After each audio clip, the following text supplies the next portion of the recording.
من الشيطان الرجيم. بسم الله الرحمن الرحيم.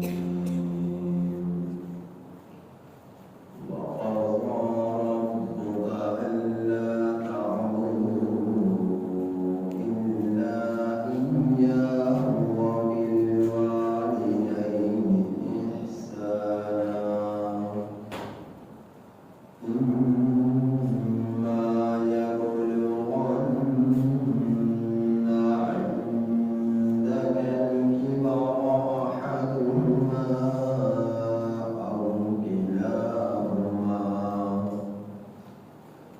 أو كلاهما فلا تقل لهما أف ولا تنهرهما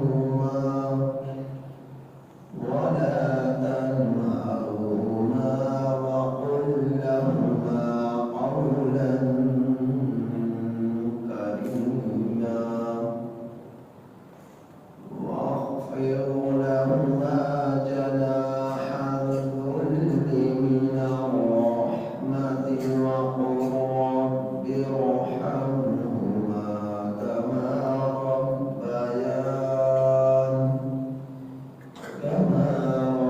ربياني صغيرا. ربكم أعلم بما في نفوسكم إن تكونوا صالحين فإنه كان للأوابين غفورا. وآت ذا القربى حقه والمسكين وابن السبيل ولا تبذر تبذيرا إن المبذرين كانوا إخوان الشياطين وكان الشيطان لربه كفورا. سورہ بنی اسرائیل کی آیت نمبر 23 تا 27 آپ حضرات کے سامنے تلاوت ہوئی. ان آیات کریمہ کا ترجمہ یہ ہے: وَقَضَىٰ رَبُّكَ، اور تیرے رب نے فیصلہ سنا دیا، اللہ تعبدوا، نہ تم عبادت کرو، الا ایاہ، مگر اسی کی، وبالوالدین احسانا، اور والدین کے ساتھ حسن سلوک کرو. اما یبلغن، اگر وہ پہنچ جائے، عندک الکبر، تیرے پاس بڑھاپے کو، احدہما، ان دونوں میں سے ایک، او کلاہما، یا ان دونوں، یا وہ دونوں، ان دونوں میں سے ایک یا وہ دونوں، فلا تقل لہما، سو نہ کہو ان دونوں کو اف، ولا تنہرہما، اور نہ جھڑکو ان دونوں کو، وقل لہما، اور کہہ ان دونوں کو قولا کریم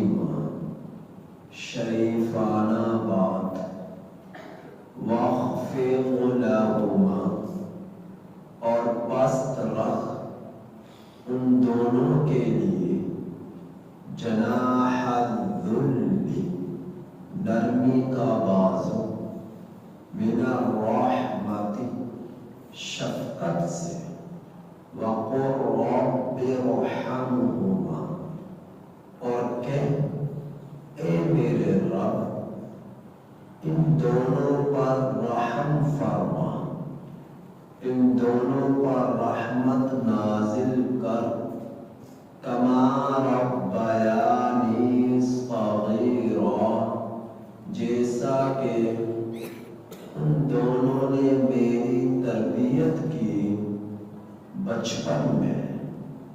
ربکم تمہارا رب اعلم خوب جانتا ہے، بما فی نفوسکم جو تمہارے جیوں میں ہے، ان تکونوا صالحین اگر ہو تم نیکی کرنے والے، فإنہ سو بے شک وہ جو کان بے شک وہ اللہ کان للأوابین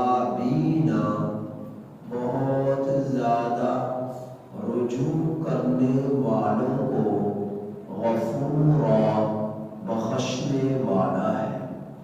وآت ذی القربی اور دو رشتہ داروں کو حقہ ان کا حق، والمسکین اور مسکین کو، وابن السبیل اور مسافروں کو، ولا تبذر اور نہ بے جا خرچ کرو، تبذیرا بے جا خرچ کرنا، ان المبذرین بے شک بے جا خرچ کرنے والے، کانوا اخوان الشیاطین شیاطین کے بھائی ہیں، وکان الشیطان لربہ کفورا اور شیطان اپنا رب کا سخت نافرمان تھا،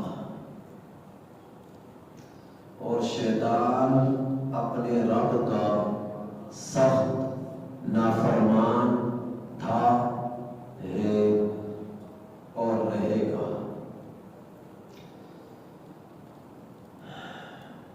ان آیات کریمہ کی گزشتہ کئی روز سے تفسیر ہو رہی تھی، اس سے پہلے بھی ترجمہ اور کچھ تفسیر ہو چکی تھی۔ اللہ جل جلالہ نے قرآن مجید میں سینکڑوں مقامات پر اپنے حق کے بعد والدین کا حق بتلایا ہے۔ وجہ کیا ہے؟ جس طرح اللہ نے انسان کی ضرورت کے لیے انسان کی دنیا میں تشریف آوری سے پہلے انسان کے لیے رہنے سہنے کا انتظام کر گیا، 7 آسمان بنا دیے، 7 زمینیں بچھا دی، ہواؤں کا نظام چلا دیا، سورج اور چاند کو مسخر فرما دیا، اور گرمی سردی کا انتظام فرما دیا، رات اور دن کا انتظام فرما دیا، کھانے پینے کے لیے، رہنے سہنے کے لیے، مکانات، درخت، شجر، پانی، آگ، ان ساری چیزوں کا سما مہیا کر دیا، اور اللہ نے انسان کو پیدا کر دیا۔ تو انسان کی تخلیق کا مالک اللہ ہے، انسان کی تخلیق کا خالق اللہ ہے، انسان کی سانسوں کو جاری کرنے والی ذات اللہ کی ہے۔ تو اللہ کے احسانات انسان پر سب سے زیادہ ہے۔ دوسری عالم اسباب میں انسان کا دنیا میں آنے کا سلسلہ ایک مرد اور ایک عورت کے وجود سے ہوتا ہے، ہوتا رب کے حکم بندھن زوجیت میں ڈھل جانے کے بعد بھی کچھ نہ دے، اور چاہے تو لڑکے ہی لڑکے دے دے، چاہے تو لڑکیاں ہی لڑکیاں دے دے، چاہے تو بغیر باپ کے ماں کے وجود سے پیدا کر دے، چاہے تو بغیر ماں باپ کے وجود کے آدم کو پیدا کر دے، چاہے بغیر باپ کے وجود کے ماں کے جسم سے عیسیٰ کو پیدا کر دے، تو اللہ رب العزت کے لیے کوئی مشکل نہیں۔ چاہے تو کسی کو زندگی بھر کوئی اولاد نہ دے، چاہے تو اولاد تو دے لیکن بیٹے ہی بیٹے دے دے، چاہے تو بیٹیاں ہی بیٹیاں دے دے، اور چاہے تو کچھ بھی نہ دے، اور چاہے تو جو اولاد دے انہیں اندھا پیدا کر دے، چاہے انہیں اپاہج پیدا کر دے، اللہ رب العزت کے لیے یہ سارے کام کرنا کوئی مشکل نہیں ہے۔ لیکن سلسلہ انسانیت کی شروعات انسانی زوج اور زوجہ کے آپس میں بندھن سے ہوتی ہے، اس لیے یہ ماں راتوں میں جاگ جاگ کر اللہ نے اس کے دل میں اولاد کی شفقت اور ممتا کو بھر دیا کہ وہ جاگ جاگ کر اس بچے کے لیے اپنے آرام کو قربان کرتے ہیں، اور باپ کو دل میں بیٹے کی بیٹی کی شفقت کو بھر دیا کہ صبح سے لے کر شام تک ان کے کھانے پینے کے ظاہری اسباب اختیار کر کر انتھک محنت کر کر کما کر لاتا ہے۔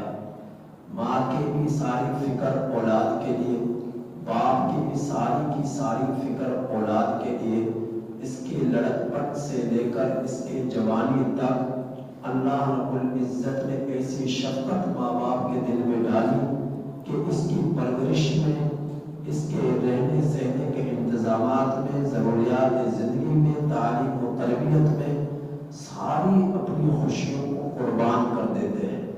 اس لیے اللہ کے بعد، رسول کے بعد اللہ نے سب سے زیادہ حق اولاد پر اس کے والدین کا دیا ہے، بیوی کا نہیں دیا، رشتہ داروں کا نہیں دیا، بھائیوں کا نہیں دیا، بہنوں کا نہیں دیا، اولاد کا نہیں دیا، سب سے زیادہ حق ماں باپ کا دیا ہے۔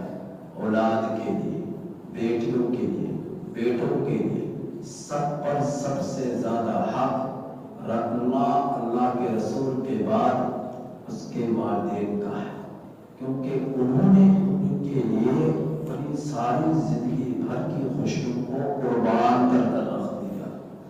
یہ روتے ہیں وہ جاگتے ہیں، یہ ان سے کسی چیز کی ڈیمانڈ کرتے ہیں وہ پوری کرنے میں لگ جاتے ہیں، تو ان والدین کا احسانات اپنی اولادوں پر بہت زیادہ ہوتا ہے۔ اس لیے میرے اللہ نے اولاد کو یہ حکم دیا، بیٹیوں کو یہ حکم دیا، بیٹوں کو یہ حکم دیا کہ اپنے ماں باپ کو اف تک بھی نہ کہو، ہوں ہاں بھی نہ کہو، اپنے ماں باپ کو ہوں ہاں سے بھی آگے بڑھ کر انہیں جھٹکو بھی نہ، انہیں گالی نہ دو، ان سے برا بھلا نہ کہو۔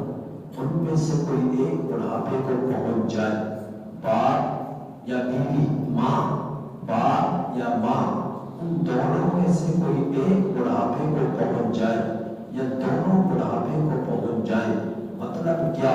جب تک وہ جوان تھے تم بچے ہوئے، یا ان کے عمر کے قریب ہوئے، کم عمری میں شادی ہو گئی، تم نے اپنے باپ کو سمجھدار سمجھا، تم نے اپنی ماں کو عقل مند سمجھا، لیکن جیسے ہی وہ بڑھاپے کو پہنچے اور تم جوانی کے عروج پر پہنچے، اب تم اپنے آپ کو سمجھدار سمجھ رہے ہو اور ماں باپ کو بے وقوف سمجھ رہے ہو، اور بڑھاپا انسان کی عقل کو کم کر دیتا ہے، عام طور پر شعور کو کم کر دیتا ہے، بچپنا اس میں آ جاتا ہے، لڑکپن والے جو ہے خصلتیں ان کی طرف لوٹ آتی ہیں، تو وہ بات پر جھڑکیں گے بھی، بات پر لڑیں گے بھی، اور آہو پکار بھی کریں گے، بار بار بغیر وجہ کے آواز بھی دیں گے، بار بار تمہیں بلائیں گے بھی، یہ بھی کہیں گے ہمارے پاس بیٹھو، اور بیٹھ کر تم سے ایسی باتیں کریں گے کہ تم باتیں سن کر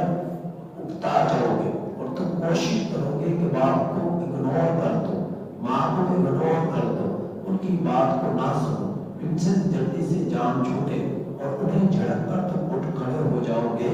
اللہ رب العزت کے علم میں ہے یہ بات کہ ماں باپ کے ساتھ بہت برا سلوک ان کی اولادیں کریں گے، اس لیے اللہ رب العزت نے یہ حکم دیا اور واضح حکم دیا، اپنے حق کے بعد والدین کا حق بتلایا کہ تمہارے اوپر تمہارے والدین کے احسانات تم مانو یا نہ مانو بہت زیادہ ہے، لہذا کچھ بھی ہو جائے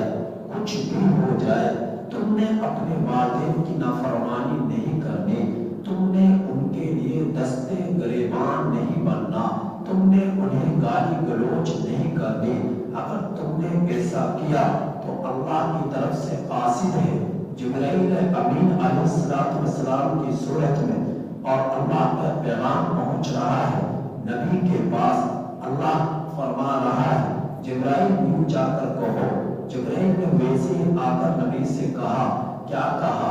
دعا فرمائی، اے اللہ ہلاک ہو جائے وہ شخص جس کی زندگی میں ماں باپ جو اپنی زندگی میں پائیں اور ان کی خدمت کر کر جنت میں نہ جا سکے۔ نبی نے کہا آمین۔ تو جو اپنے والدین کو راضی کر کر جنت میں داخل نہ ہو سکا، یہ اس کے لیے سب سے بڑی بربادی ہے، سب سے بڑی تباہی ہے، اور واضح ہلاکت ہے کہ جب اللہ کی طرف سے قاصد ہے، جبرائیل کی دعا ہے، نبی کی آمین ہے، پھر ہلاکت میں کوئی شکوک و شبہ باقی نہیں رہتا۔ تو اس لیے والدین کی قدر کرنا۔ اللہ کے رسول صلی اللہ علیہ وسلم کے پاس ایک صحابی آیا، فرمایا کہ اے اللہ کے رسول صلی اللہ علیہ وسلم مجھے کوئی نیکی والا عمل بتلائیے۔ اللہ کے رسول صلی اللہ علیہ وسلم نے فرمایا ماں کی خدمت کر۔ فرمایا دوبارہ پوچھا کہ اللہ کوئی نیکی والا عمل بتلائے؟ فرمایا ماں کی خدمت کر۔ 3 مرتبہ فرمایا، پھر فرمایا کہ ماں کے بعد تیرے اوپر حق تیرے باپ کا ہے، تیرے اوپر حق تیرے باپ کا ہے۔ ماں کے بارے میں 3 مرتبہ فرمایا، 4تھی مرتبہ باپ کا حق بتلایا، گویا کہ باپ سے بھی زیادہ ماں کا حق اولاد پر ہے۔ تو ماں کی بھی خدمت کرنا اور باپ کی بھی خدمت کرنا۔ اور پھر میرے نبی نے فرمایا رضا ربی رضا الوالدی وسخط ربی وسخط الوالدی، کہ رب کی رضامندی والدین کی رضامندی میں ہے، رب کی ناراضگی والدین کی ناراضگی میں ہے۔ اگر تمہارا رب نے تمہارا باپ تمہاری ماں تم نے ان کو ناراض کیا، وہ تم سے ناراض ہوئے تو اللہ تم سے ناراض ہو گیا۔ اگر ماں اور باپ وہ تم سے راضی ہیں تو اللہ تم سے راضی ہے۔ تو دنیا کے اندر اپنے گریبان میں جا کر دیکھے کہ ہم میں سے کس کے والدین کس سے راضی ہیں۔ اگر دنیا کے اندر رہتے ہوئے اس کی ماں اس سے راضی ہے، اس کا باپ اس سے خوش ہے، تو سمجھ لو اللہ بھی اس سے خوش ہے۔ اگر ماں دنیا کے اندر رہتے ہوئے اولاد سے خفا ہے، باپ خفا ہے، تو سمجھ لو اللہ بھی خفا ہے۔ تو رب کو چاہتے ہو کہ اللہ تم سے راضی ہے، معلوم کرنا ہے تو باپ کو خوش کرنا ہے، تو باپ کو خوش کرنا ہے۔ ایک اللہ کے نبی کے صحابی نے آ کر عرض کیا کہ جہاد کرنا چاہتا ہوں۔ اللہ کے رسول صلی اللہ علیہ وسلم نے پوچھا کہ کیا تیرے ماں باپ زندہ ہے؟ فرمایا ہاں میرے ماں باپ زندہ ہے۔ فرمایا کہ ان کی خدمت کر، یہی جہاد ہے۔ تو میرے والد احترام عزیز دوستو، اللہ کی آیات کریمہ میں کیا فرمایا ہے کہ تمہارا اپنے والدین کے ساتھ حسن سلوک کرو، وبالوالدین احسانا، اور دوسرے مقام پر فرمایا وَإِنْ جَاهَدَاكَ لِتُشْرِكَ بِي مَا لَيْسَ لَكَ بِهِ عِلْمٌ فَلَا تُطِعْهُمَا وَصَاحِبْهُمَا۔ کیا فرمایا؟ اگر والدین مومن ہیں تو ان کی خدمت کرنا تو سب سے زیادہ ضروری ہے۔ اگر والدین مومن نہیں ہیں، تمہیں اللہ کی نافرمانی کی دعوت دیتے ہیں، تمہیں نبی کی نافرمانی کا حکم دیتے ہیں، تو ان دین کے خلاف چلنے کا تمہیں حکم دیتے ہیں، تو تم نے اللہ کے نبی کی نافرمانی نہیں کرنی، ان کی بات مان کر. اگر وہ تمہیں گناہ کی دعوت دیتے ہیں تو تم نے ان کی گناہ والے پہلو کو اختیار نہیں کرنا، ان کی بات نہیں ماننی. تو دینی معاملات میں تم نے اپنے اللہ کو، نبی کو، شریعت کو، دین کو ترجیح دینی ہے، نہ یہ کہ ماں باپ کو. لیکن چاہے ماں باپ کافر ہی کیوں نہ ہو، ان کی خدمت کرنا بھی لازم ہے. ماں کافرہ ہے، خدمت لازم. باپ کافر ہے، تب بھی خدمت لازم. انہیں تم جھٹکو نہ، انہیں تم اف تک نہ کہو. یہ حکم عام ہے. مومن مومنہ، والد والدہ کے لیے بھی اور مومن مومنہ ماں باپ کے لیے بھی، دونوں کے لیے حکم حسن سلوک کا ہے. ایمان والی اولاد کے لیے کہ دونوں کو تم نے اف تک نہیں کہنا. اف کا مطلب کیا ہے؟ ہاں کہنا. اس کو یوں سمجھے جس طرح ایک پرندہ اپنے پروں کے آغوش میں اپنے بچوں کو ڈھانپ لیتا ہے، تو اولاد کو چاہیے اپنے ماں باپ کو جب وہ بڑھاپے میں پہنچ جائے اپنے والدین کی خدمت کے آغوش میں انہیں ڈھانپ لے، انہیں اذیت نہ پہنچائے، انہیں تکلیف نہ پہنچائے، انہیں ہاں نہ کہے، ان کی خدمت کرے. دنیا میں ہر چیز انسان